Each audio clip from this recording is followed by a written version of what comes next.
खुलुमबाय। गोजोन फुंबिलि समनि गासैबो बड'लेण्ड बुब्लिनि अनसायगिरिफोरखौ बरायग्रोबाय। दिनै 18 एप्रिल शुक्रबारनि फानजामुथिखौ फरायथिनो लादों आं भाग्यश्री बसुमतारिया। फानजामुथिनि गिबियाव दं मेष राशि। नोंथांनि जिउआव गोबां जेंना जेंसि सोमजिनो हागौ। गोबां दुखु खस्थ' सहायनांगोन। बृष राशि। न'नि खामानिफोरा मावब्लाबो जोबनाय नङा। देहाखौ जोबोरैनो लोरबां मोनगोन। मिथुन राशि।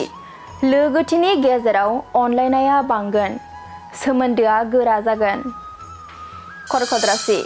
नोंथाङा दिनै गोथार खामानि मावनो हागोन। गोसोआव गोथार साननाय सोमजिगोन। सिंह राशि।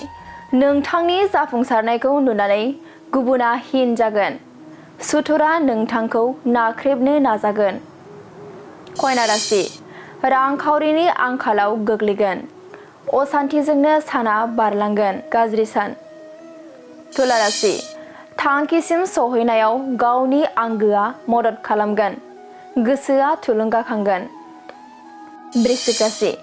नोंथांनि अहंकारनि जाउनावनो रांखावरि खहा जागोन। दुखु दाहानि सान जागोन। धनु राशि। गोसोनि साननाय हनाय बादि खामानिखौ मावनो हागोन। गोसोआ गोजोननाय मोनगोन। मकर राशि। देहायाव हरखाबै सानाय सुनाय सोमजिगोन। देहानि थासारिया जोबोरैनो गाज्रि जागोन। कुम्भ राशि। रांखावरि आरजिनानै लानो हागोन। बेफार फालांगियाव मुलाम्फा गोनां सान जागोन। मीन राशि। न'खराव धोन दौलत बांगोन। थाबथाना थानाय जेंनाया सुस्रांजागोन। दिनै सानसेनि राशि फरायथिनायाबो एसेनोसै। आसा खालामो नोंथांनि दिनैनि साना मोजाङै मोजां थांगोन बेखौ बड'लेण्ड बुब्लि नखरनिफ्राय मिजिंथिबाय। गोजोन्थों।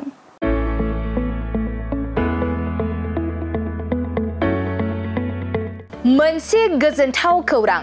बर' सावथुन नायनो मोजां मोनग्रा रायजो राजाफोरनि थाखाय मोनसे गोजोनथाव खौरां।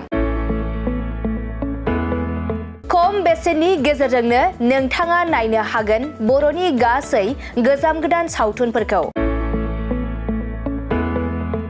बर' सावथुन नायनो थाखाय ओंखारदों मोनसे आंगो स्ट्रिम एप। बे आंगो स्ट्रिम एपखौ नोंथाङा नोंथांनि मबाइलाव डाउनल'ड खालामनानै खम बेसेनावनो बर'नि गोजाम गोदान गासै सावथुनफोरखौनो नायनो हागोन।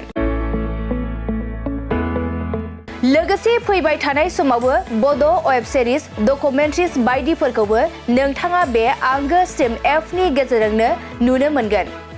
बेनि अनगायैबो बर' सावथुननि दिहुनगिरिफोराबो बे आंगो स्ट्रिम एपआव गाव गावनि सावथुनखौ आपल'ड होनो थाखाय खौरां लाहरनो हागोन। आरो जाय बिथांमोननि सावथुनफोरा इउटुबाव पाब्लिश जायाखै बिथांमोनाबो बे एपआव आपल'ड होनो थाखाय खौरां लाहरनो हागोन। बेनिखायनो बर' सावथुननि दिहुनगिरि बिथांमोनहा गाव गावनि सावथुनखौ बे आंगो स्ट्रिम एपआव आपल'ड होनो गोसो दंब्ला नैबे 7086320938 जानबुं नम्बराव खौरां लाहरनो हागोन।